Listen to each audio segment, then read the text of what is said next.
How's it, bronies and TADC fanatics? You saw what just came out, the episode 7 trailer of The Amazing Digital Circus, and what has been coming out for a while now. So today we're going to get into everything's episodes 7, 8, and 9 of The Amazing Digital Circus. Before I get started, I think it's important how I base my theories and what I really like to focus in on. And because Gooseworx has mentioned that TADC is a character-based show as opposed to a plot-based show, I'm going to be focusing a lot on characters' objectives and their character arcs. TADC also has a lot of strong source material, most notably the Cain and Abel story from the Bible and I Have No Mouth But I Must Scream. The first two characters I feel we should look into are Cain and Pomni. Cain and Pomni really act like foils to each other throughout the series. We can see this by looking at their objectives. Looking at Pomni's objectives, I typically go through hers episode by episode and see how they evolve and grow and what's the underlying theme. Pomni in episode 1, her objective is to escape the digital circus. She's still in like that denial stage of grief. She's like, this is not real, and I will not let this be real and valid. I would do the same thing. By episode 2, though, she's come to terms with the fact that she is in the digital circus and is now trying to move on to make her life matter in this circus, make sure that her life still has meaning within this circus. And we see this also carry out into episode 3, but we see her also expand beyond herself in episode 3 as she starts to build relationship with Kinger.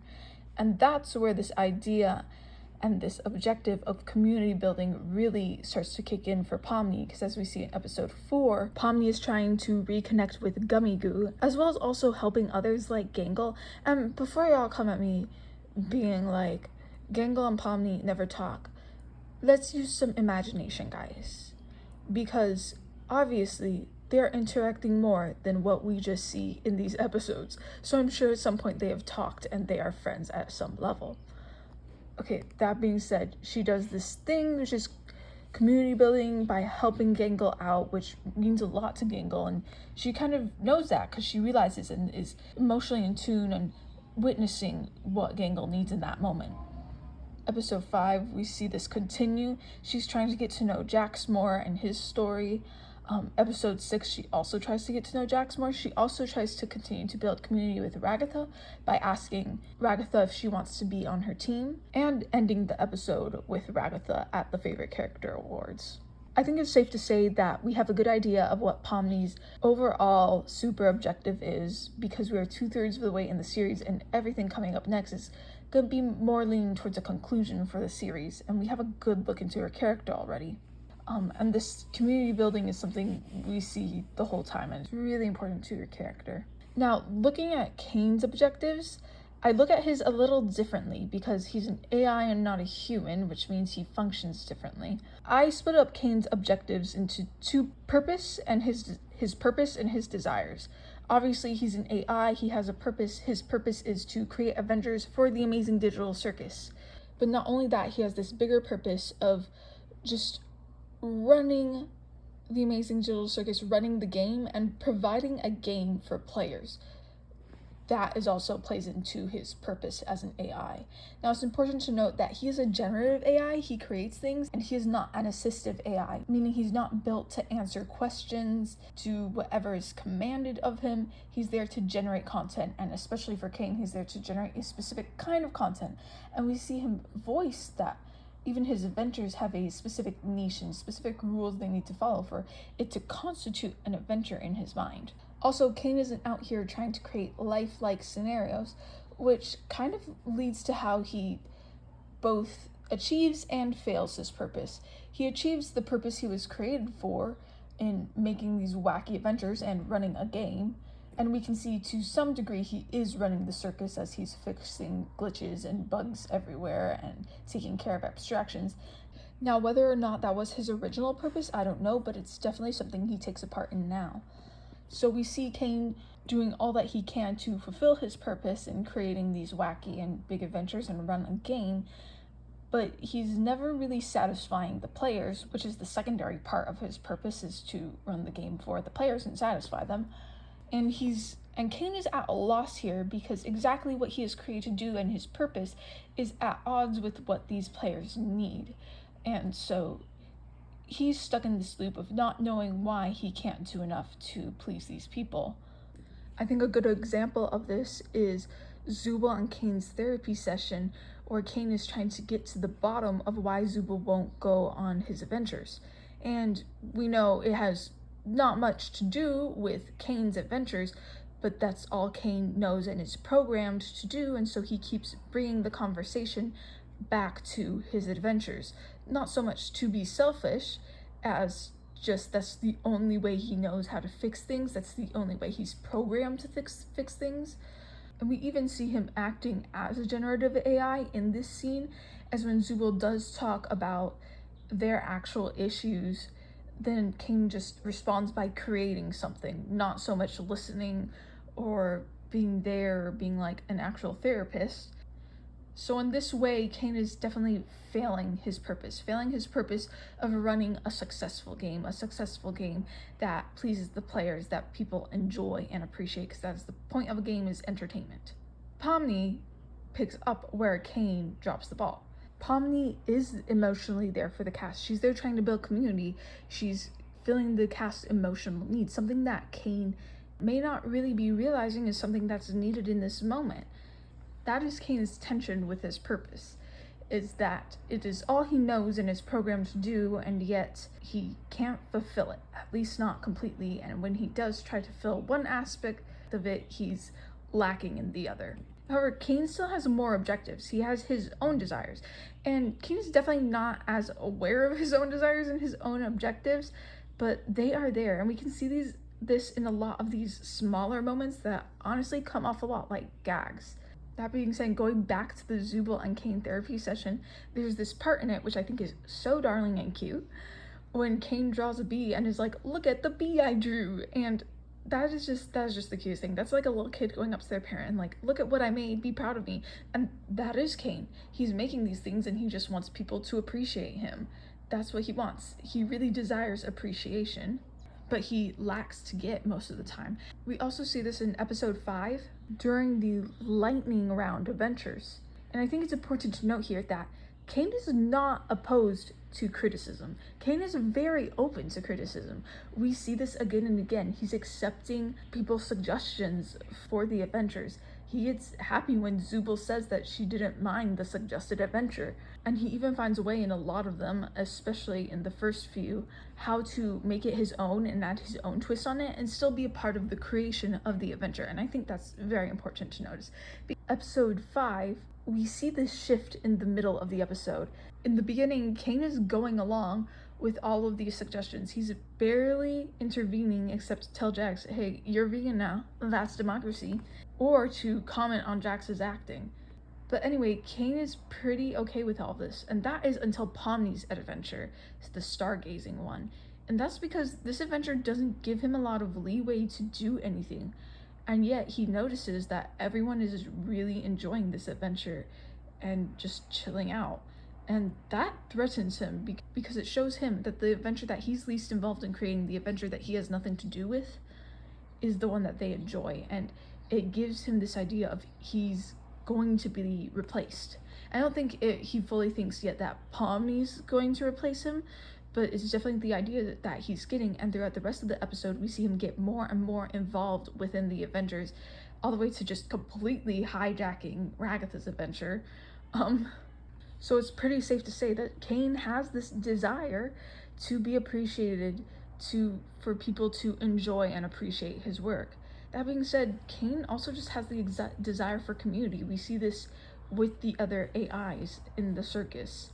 And I think it's pretty safe to say that Cain runs the other AIs in the circus, like the moon, the sun, bubble, as he runs the AIs in the adventures. And so why wouldn't he run these AIs? And we know that these AIs are not humans, and we've not been introduced to any other separate as sentient AIs as him as you would.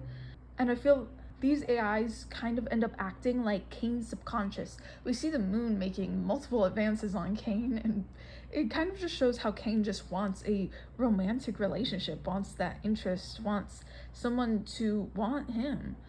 And the same thing with Bubble. It's like Cain created Bubble to just be this personal companion. We can even see in episode 1, he's created this whole cafe full of NPCs just to have lunch with Bubble, just to have community with Bubble, and just how important it is for him to be seen and included and in community too. However, none of the cast really includes him in community, and I don't think so much so because they're being cruel, but more so because they don't view him as a person as they view themselves as a person. They view him as an AI, and that's it. And I think it's important to clear up that I do think they will have to humanize Cain and show more kindness towards him. I don't think that's necessarily the message for us, is to go be humanizing AIs. Like, don't be unnecessarily cruel. I don't think that's just a good practice, to be cruel to something because they can't talk back to you or do anything back to you. I think that's not helping anyone. But at the same time, I think it kind of points out how that, especially due to a lot of systems in society, we are kind of nudged in this way of thinking as certain people, certain groups of people, as less than and not as human as the rest of us, and more dismissible. And Cain's character is kind of getting at, no, we need to humanize everyone, and we need to show them compassion and kindness and reach out to them and include them in community as well. Anyway, let's go on to the source material. So the first one I want to look into is the biblical story of Cain and Abel. And again, just going back to Pomni and Cain, I think they play very big roles when it comes to this story. The Cain and Abel stories has a lot of parallels, specifically character parallels. Obviously, Cain is Cain in this story, but also there's a big parallel between the cast and God. So the cast being like King or Zubal, all of them. And then I also feel like Pomni is a parallel to Abel, which I know because the company is CNA, Cain and Abel, and Pomni wasn't necessarily a part of that company. I do think it is likely that there was another parallel to Abel earlier, but at least now at this point in the series, Pomni is definitely acting as the parallel to Abel. And so with this in mind, looking at the story, and the story of Cain and Abel is basically, there's two sons of the first people, Cain and Abel, and they both offer these sacrifices to God. Cain offers crops and Abel offers livestock. Ultimately, Cain's offering is rejected and Abel's offering is accepted. That drives Cain to be very mad and kill his brother Abel. Which, to just break it down from there, obviously we can already see the parallels of Pomni and Cain are both providing the cast, or in the Cain and Abel story, God with these offerings, with these things. Cain is providing them with these wacky adventures, what he's programmed to, and Pomni is offering them this emotional support and community that they really need. And obviously the cast is more receptive to what Pomni has to offer. But I think what is really important to also know Jax in particular and who he is accepting. I think this is important because earlier on in the season, we see Jax being very into all these adventures. We know he's very down to play the circus and play his role. But as the series go on, as things get more serious and he starts to open up more, he gets less enthused with the adventures. He just wants nothing to do with them. Like, he wants nothing to do with anyone, but he also wants nothing to do with them.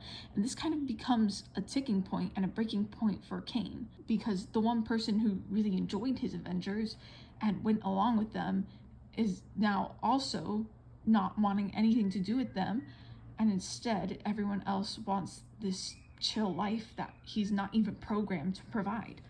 And Jax losing interest is kind of like the point where God accepts Abel's offering and not Cain's. It's that ticking point. And so, yeah, I think Cain is going to act out, mostly out of fear of being replaced and jealousy. However, I don't think he's going to act out on Pomni first, because I don't think he's fully realized the way in which Pomni is kind of replacing him. Instead, he's going to act out towards Zubal. And part of that just being, we see in the episode 7 trailer, Zubal very terrified in this one shot. And I think it's pretty safe to say that it's probably Cain causing that. Cain has been losing his temper with Zubal over the series, and Zubal is the one who they're most likely to take it out on initially. However, I don't think it's going to stop there. I do think eventually they will get to the point of taking it out on Pomni in a much worse way. More on being pushed to the brink, I also feel like it will come more literally from Jax. As Gooseworx has mentioned, we've yet to see the worst thing Jax has done, yet we've seen him do some pretty awful things to Pomni and Ragatha. we've seen him do many awful things to Gangle. He just honestly doesn't try to get involved with Kinger or Zubul. But he hasn't necessarily been mean to Cain yet. And I think that's the next thing to come. And I think it's going to be one of the meanest because Cain is in one of the most vulnerable situations there is. He's not connecting with anyone. He's not building community with anyone else. And so I do think that this worst act will be pointed at Cain, and it will be what sets him off, or one of the things that will set him off. Going deeper into the Cain and Abel story, we see that after Cain kills Abel, he's sentenced to exile in the wilderness. And obviously this is very distressing. Cain becomes very distressed, and he basically laments and asks God for protection. And God does grant him protection in the wilderness, and even promises him a big family, which in that context, that day and age, is a lot for a place where justice was seen as eye for an eye. Instead of being sentenced to death for killing a family member, he still has a punishment, but he's given so much grace within that. He's given protection and to be taken care of and to have a big family. And I think just that idea of grace is so important, because I think there will come a time where Cain does something much worse to Pomni, and he is going to have to pay the repercussions of that. But I don't think anything's going to get resolved until the cast, especially Pomni, reaches out and shows kindness towards Cain. And I think that act of grace, that act of kindness, will parallel the Cain and Abel story, as definitely will help tie their character arcs to an end. And I think Pomni in particular, because we've already seen Pomni connecting with AIs. Think of episode 2. She has this compassion no one else seems to have for Gummy Goo, who's an AI. And Gummy Goo, although maybe not as sentient as Cain, is sentient on some level. And really, if it was just a lesson about empathy, Pomni would have made more sense for Pomni to just connect with anyone else in the cast, any of the people, but she didn't. She specifically connected with an AI in that adventure. I think that's really telling, and really telling of how she's going to play out and how important that is later. All that being said, looking to I Have No Mouth But I Must Scream, there's lots of parallels in there too, especially with the cast.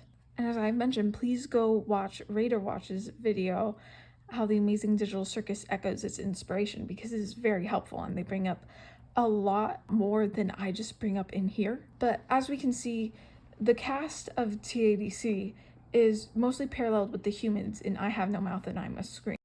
They're stuck in this kind of game, in this place that they can't get out of. Cain obviously is parallel to the other big AI, Am, who is this like war machine. But I think it's important to distinctify what Am's objectives are and how they're different from Cain, because I think there's this idea going around that Cain's going to go on full Am, and as much as I do think Cain is going to do something misguided, he's not going to go full Am. It's just not in his nature, like, at all.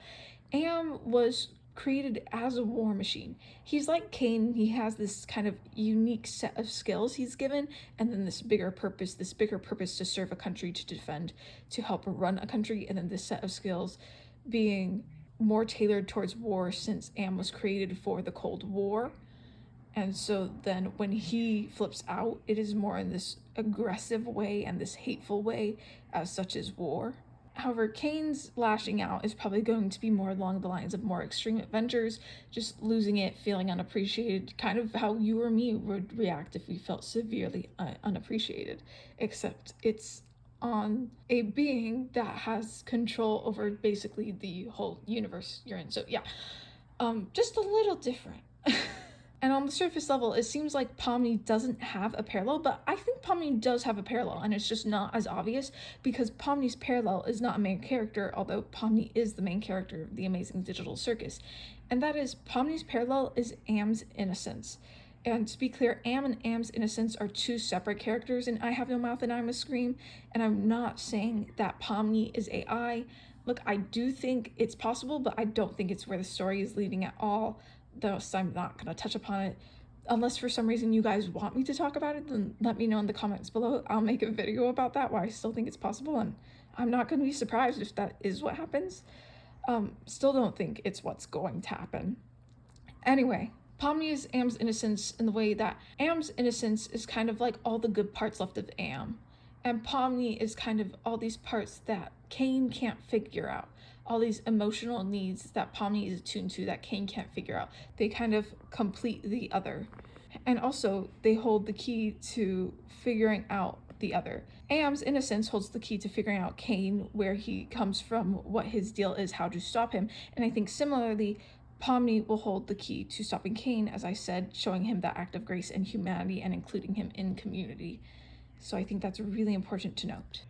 Moving on, this is the part where I want to zoom into Ragatha for a second, and that specifically being because her parallel in I Have No Mouth But I Must Scream is Ellen. And Ellen stands out from the rest of the human people in that she didn't do something evil to end up to be tortured by Am. However, she just existed as a woman and was actually hurt in her previous life instead, and that's very similar to Ragatha. Ragatha was hurt by her mother. She's very nice, very kind. She hasn't really done much wrong to people, and yet she's still in this horrific situation. But more so, Ellen and Am's innocence are, I'm pretty sure, at least in the game version, they're the only two who have an encounter. And Ellen is the one who Am's innocence... And Ellen is the one who finds out from Am's innocence how to stop Am and basically the story behind Am and everything.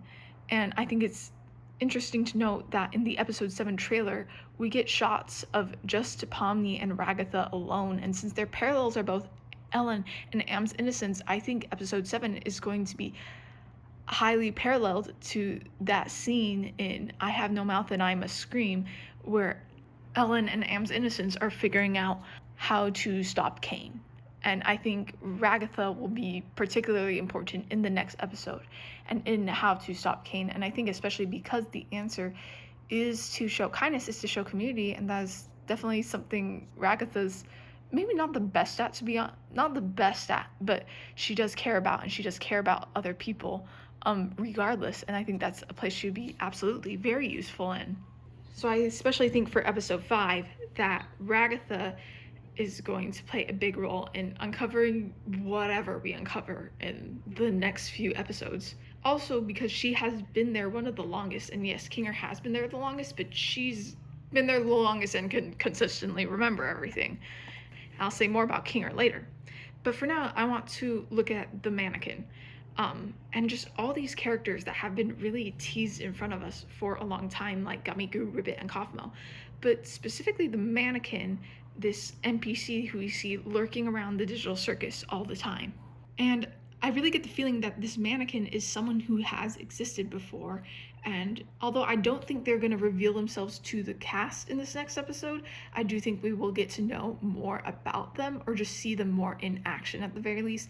I don't think we're going to get to know that much till episode 8, just because a lot of the mannequin can be seen with the cast in the still shots and overlays of episode 8. That being said, as I think the mannequin is going to be someone who existed, I think it's either Gummy-Goo, Ribbit, or Kaufmo. Gummy-Goo because Gummy-Goo became a sentient AI, and because he was basically evaporated in the circus. He wasn't finished with the rest of his game. He was kind of finished outside, still within the circus grounds. So I think there's still an argument that can be made that he's still kind of existing within the circus and maybe manipulating an NPC body as he is an NPC. That being said, I feel like he's the one I have the least evidence for, but I think Ribbit and Kaufmo have a lot more evidence to be the mannequin. And in fact, I think their mannequin might be more than just one lurking around, and it might be that Ribbit and Kaufmo are both inhabiting NPC mannequins. To look at it this way, we know Ribbit and Kaufmo were people, and they abstracted. However, we know that abstraction isn't death. It's been mentioned multiple times, and so it's definitely not final in like the total sense. Like, they can come back from it one way or another. Like, do we know if there's a way to come back for it? At least within the game and within this context, no, but they're not dead. And we see more of this idea of being able to come back from abstraction when in episode 3, when Kinger talks about Queenie and how Queenie was calm in the fort and she was able to calm back down. So this idea that they can regain their sanity and they can come back from abstraction, I feel like is supported in that. But also, if they were to come back from abstraction, how would we know? Well, I don't think we would know. I don't even know if Cain would know if they can come back from abstraction. He just kind of puts them in the cellar and calls it day for honestly legitimate reasons. I don't think he was programmed to know how to deal with this. I do think this is a bug. But that being said, when they come back, they need to come back as something. They're not going to be abstracted anymore. But I think because Cain isn't aware that they've came back and they've regained sanity, he can't put them back into their bodies. And so they go into these NPC mannequins. I think especially for Ribbit, there's an argument that can be made that the mannequin is Ribbit, because in episode 6, there's this message that's supposedly from Ribbit on the bathroom stalls telling Jax to calm down, fella. And we know that Jax and Ribbit had a friendship, and so that's really important. More so in the episode 8 clips, we can see Jax and the mannequin being pretty buddy together, and there's part where we see the mannequin is also green, which I think is a massive hint towards it being Ribbit. And also we can see in the episode 7 trailer a picture of Jax, Ribbit, and Kaufmo hanging out, and as much as the idea that they are still friends, I still think Jax holds too much resentment towards Kaufmo to automatically get buddy with him again, but not so much towards Ribbit, and I'm sure Jax would be really happy to see Ribbit again. That being said, I still think there's an argument to be made that the mannequin, or there's another mannequin, that is Kaufmo. And I think a lot of this comes from the episode 7 trailer, as we get this shot of this creepy mannequin, almost threatening looking, and honestly, I think it's Kaufmo coming for Cain. We've seen in episode 1 Kaufmo's room and how much he fears Cain and doesn't trust Cain and sees Cain as this villain. So it would make sense for if Kaufmo were to come back to want to get revenge on Cain in some way. And especially the behavior of the mannequin recently, just stalking about and seeing what's been going on, kind of fits this idea of the mannequin having a goal and having an aim, and especially the idea that the mannequin comes out on the beach day, a beach day where we don't even see Cain as a part of so far. Honestly, following the track record of how things have been going, he's probably just doesn't want anything to do with it and wants to be hands off because no one's appreciating what he's doing in any way. So he's probably secluded and by himself, and that's probably the best moment for Kaufmo to strike if that's what he chooses to do. So I do think that Kaufmo could be or the mannequin, and if he is, that he's going to do something to Cain. That might be where it all comes down to, where all this kind of searching and adventure comes down to, that we see in the episode 7 trailer. We see everyone exploring these new places, and I think that comes to the whole, they have to find Cain because something happened to Cain, and I think that something was Kaufmo. Okay, one last idea for the home stretch, Kinger. Very important. I think ever more so important because looking at the episode 7 trailer, we hear at the end someone saying, I think I found a way out. And unless I am tripping, I am like 99% sure that is Kinger's voice. That being said, it also matches up with other things we know about Kinger so far, that he's a computer scientist, that he kind of knows these things about the game that others may not. And just this other theory that Kinger was one of the people to help develop the game, and I think that's true. I think he was, and I think as Ragatha will be the one to figure out how to stop Cain, Kinger will be the one to figure out how to leave. And I think the two of them together, especially the two of them having been the people who are there the longest, will basically be the ones to uncover the mystery. Of course, they won't be able to solve everything on their own, but I think they'll play key roles, especially in the next episode, in covering more things. But anyway, that is my theories for the rest of TADC, and especially for episode 7. If you liked it, please leave a like, comment, and share, and subscribe. But just thank you so much for staying till the end of this video. I will be coming out with a new video soon on Star Swirl for all my bronies out there, so please stay tuned for that. And I'll be coming out with another video after episode 8 just to see what I may have gotten right or wrong, or any thoughts that may have changed. I would like to say, if you do have any resources or time to spare, if you could donate to my friend in Gaza, Ahmed, the link is in the description below. I would so appreciate that. And if you can't, that's totally fine. We're all at different places, and I just hope and pray that you are all doing so well, and just have a wonderful day, my lovelies.